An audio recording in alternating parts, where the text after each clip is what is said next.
Okay, today I'm going to be reviewing an AMSCOPE microscope. This is a stereoscope. I got this specifically for doing PCB inspection. I've got a couple other scopes that are USB based. I've also got this type of device. These work really well. They do cause a little bit of eye fatigue, and they work good in a lab, but if you're going to be doing a lot of inspection, you really need some kind of real-time scope inspection. Pretty neat. They basically have all of their information on a small brochure here. That in particular looks really interesting. It's really nicely packaged. You can see here basically they got it styrofoam and taped together. This device was made in China, and it appears to have made the trip rather well. I'm going to pull this out and we'll get a look at it and see how much we have to put together. Okay, one thing I just wanted to note, you won't be able to see it in the box, but there's actually an up indicator. So you may want to check for that before you actually take the styrofoam off. Who knows? Usually that indicates a lot of stuff's getting ready to fall out.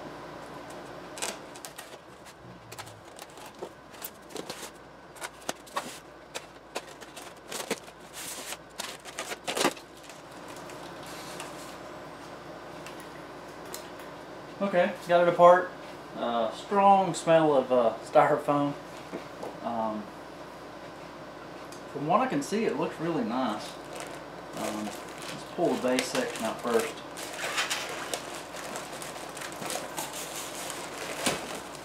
Wow, really heavy base.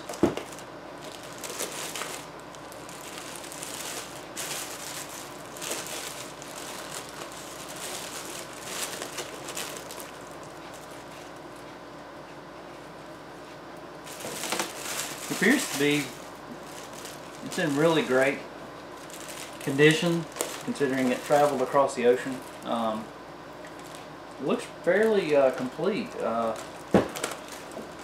tell you here in just a sec whether we actually have to put anything together.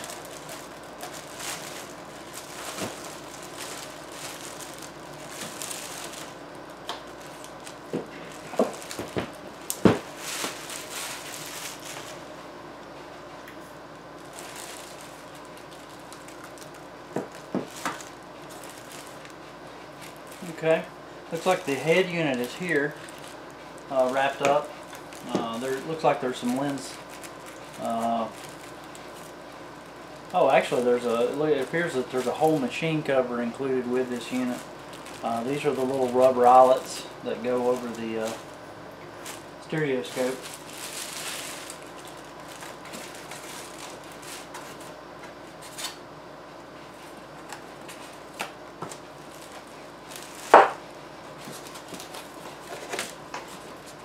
Oh, that's it.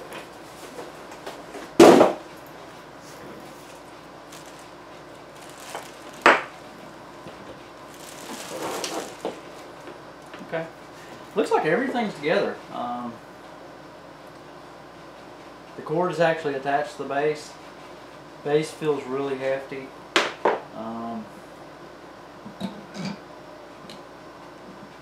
I will actually probably, I'm assuming they may intend for you to use this base turned around.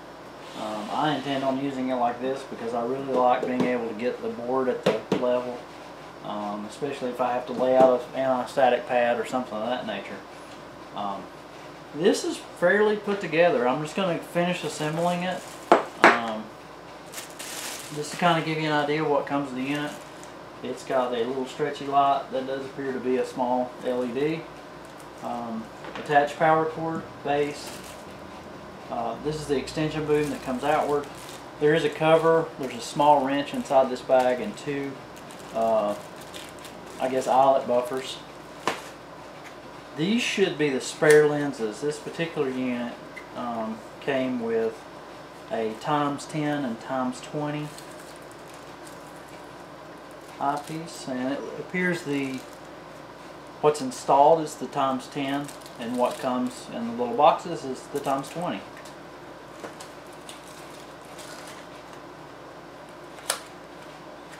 So far so good. Everything's been packed really well. Everything looks like it's in really good condition.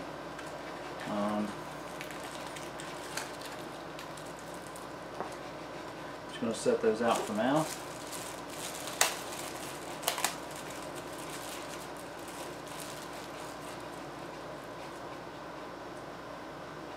There may be some instructions somewhere. I don't think I'm going to need them.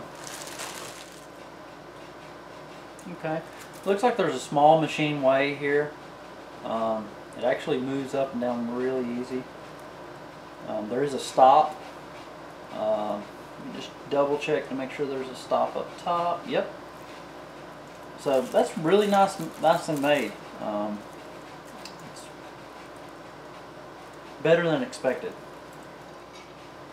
Okay, bit of trial and error. There's actually a flat on this screw. You can see that there.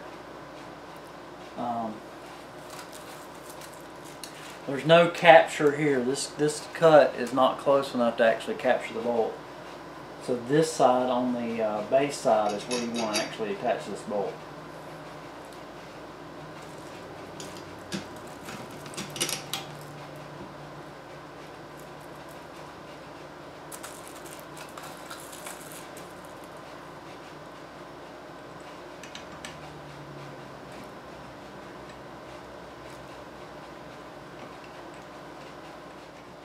Okay, it just wants to tip over at maximum extension. Okay, so it does just tip over. So my plan of flipping the base around is probably not going to work unless I add some weight to the front here. I'm just going to tilt this around and do it as it was intended. I believe that's still going to work. That's something I didn't expect, but the actual viewing position is well past the base. So that does make for a more compact footprint on the lab bench. I cleared out a large area here. I really wasn't sure how big this is going to be. Hopefully this will give some of you an idea. Okay, it seems to work.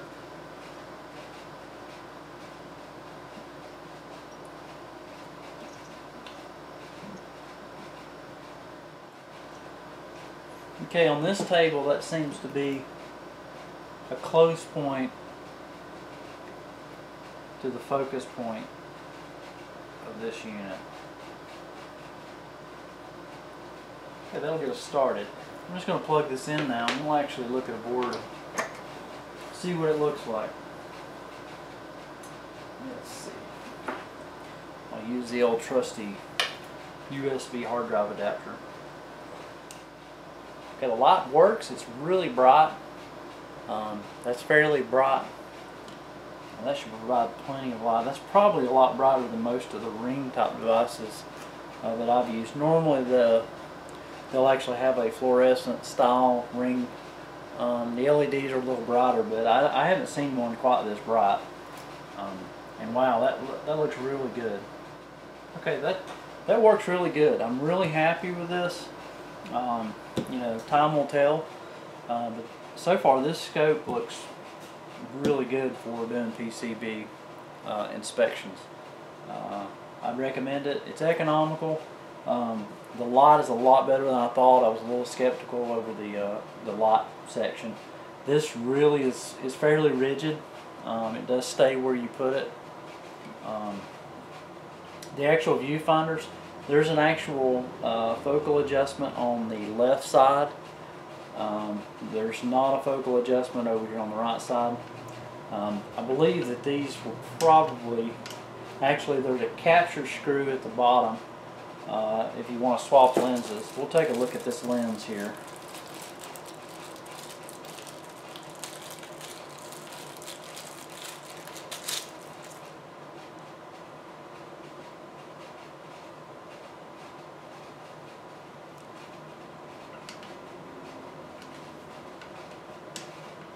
It feels like there's actually this capture screw here. We'll take those out. I'll grab a screwdriver and we'll take that out real quick and check.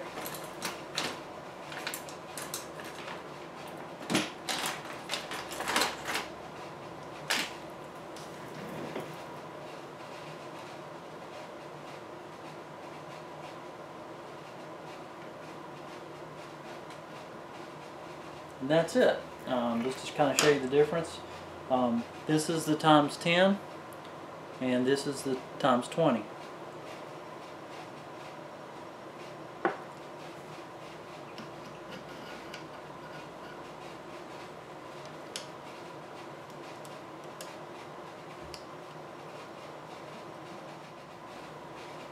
Now I just wanted to note, I didn't actually have to remove these screws. You just need to back them off a little bit. It may save you from losing the screws. They're fairly small. Okay, that's some serious magnification. It's right on with what I expected. For general work, I would use the times 10. That gives a very wide field of reference. On this board, just to give you an idea, I can see approximately about that much of the board at one time. With the times 20, I can see just past this this cap here, or I can see all that regulator. So it's a really, times 20 is a lot of zoom. You may need to use that, especially if you're trying to check for solder bridges and things like that on some fine pitch parts. But it does give you the option. It's really easy to swap out. I'm just going to place the reliefs, and I'll take the cover out and let you see what that looks like. It smells very plasticky.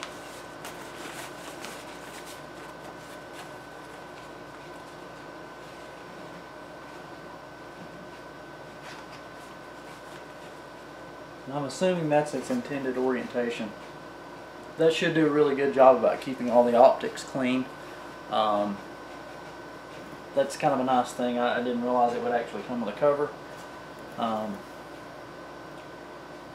believe I'll keep these boxes. Okay, this is the unknown part. You can see this tool looks like a really small spanner. Kind of looking around on it, and I don't really see anywhere that actually requires a spanner. So I'm really not sure what this is for. It may be something internal.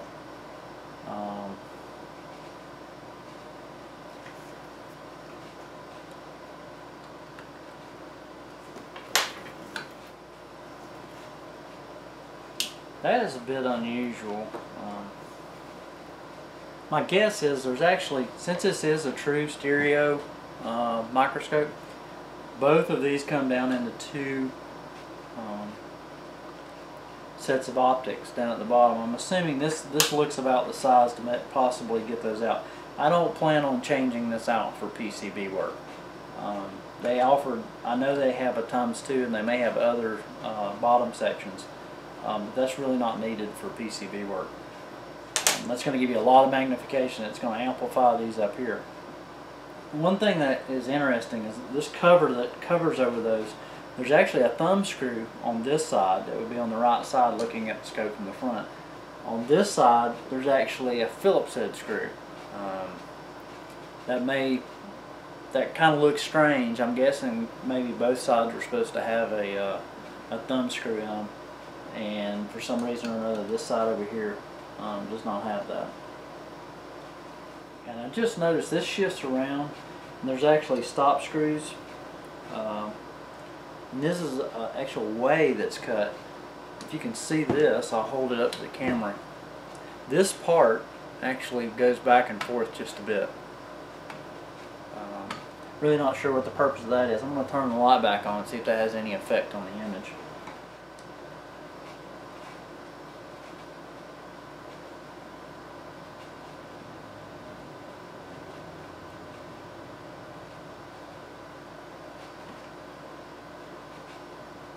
It really doesn't have any optical effect. It does shift the image from left to right.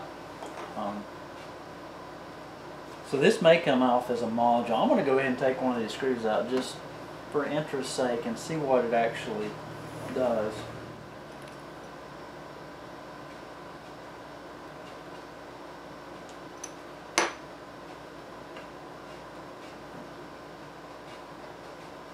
Okay, pretty simple, pretty straightforward. That's the lower section optics to kind of give you an idea of what's down there. This just slides onto a machined way and slides back on. There's a stop screw, or actually there's a stop screw that's in the bottom of this that the whole slide catches going this way, and you basically place a stop screw here.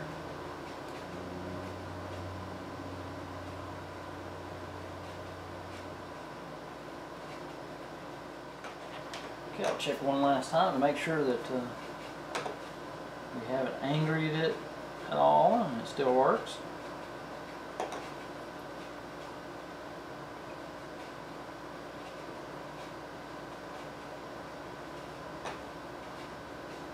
That looks great.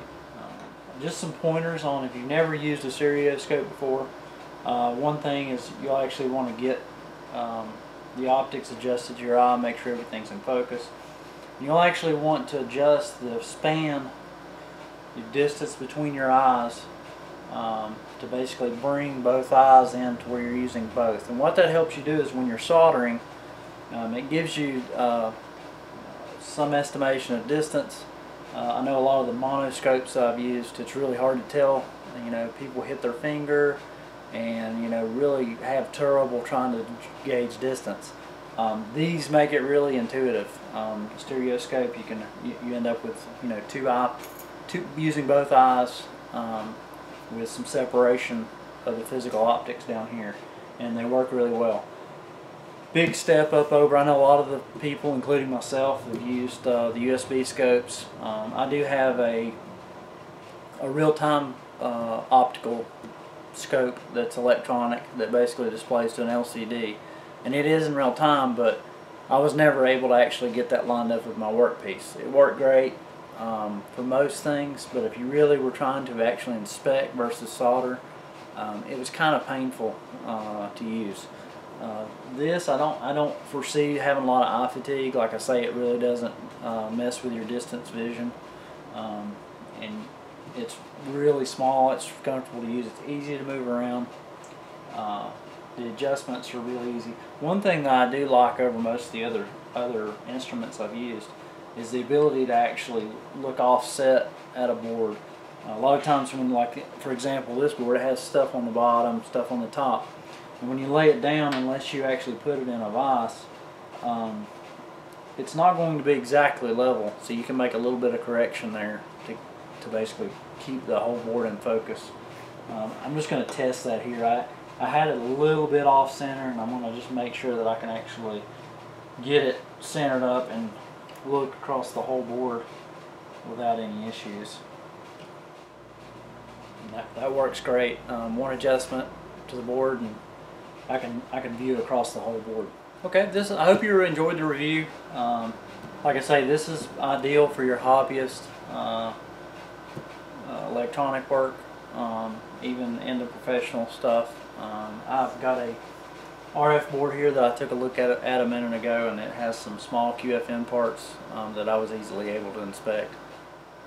If you're wondering what kind of parts you need to buy with this, or a parts list, it's actually really simple. I have a part number here that actually includes the scope itself, the 10 times zoom up here with the 1 times multiplier down here. The part number is actually an SE-400Z. That's Sam Edward 400 Zebra, and that should be it's available just about everywhere. eBay, Amazon, online, and I also think you can order this direct from AMSCOPE. They do have some higher end models. I was just looking here on the back. It looks like they make laboratory style. I know that they do make a camera that'll actually go into one of these, and here's an example of one actually mounted in the third port. That's a different scope, but they make quite a large assortment of microscopes. Anyway, I hope you enjoyed the review. If you have any questions or anything, feel free to leave a comment. I'll try to answer anything that comes up.